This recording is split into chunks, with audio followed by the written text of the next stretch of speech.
I've got a pork butt here, also known as a pork shoulder.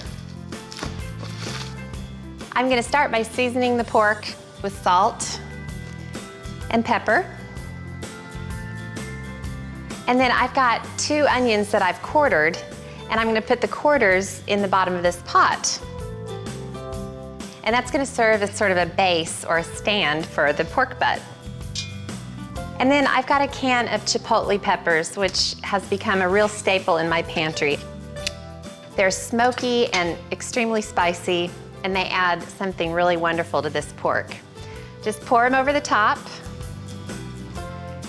And then I call this spicy pop pulled pork because it has pop in it. Do you say pop or soda?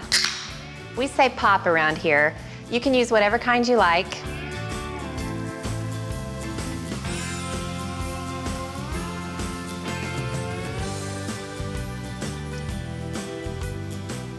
Okay, and now I'm gonna add, for a little extra sweetness, 4 tablespoons of brown sugar. And this is gonna cook over 6 hours. The pork is gonna become tender, the flavors are just gonna be wonderful, there'll be a sauce that's a combination of spicy and sweet. I gotta get this in the oven. This is gonna cook low and slow, about 300 degrees for 6 hours. And it's gonna be absolutely perfect. All right, ready, set, go.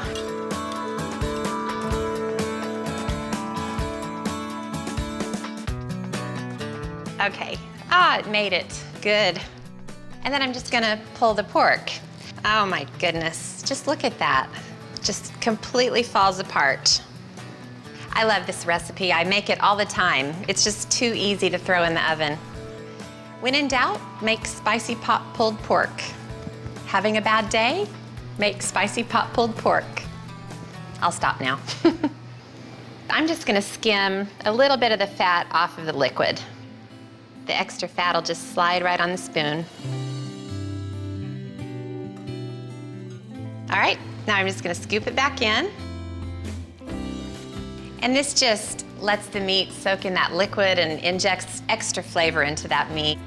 A 6-hour slow-cooked pop-pulled pork will really hit the spot.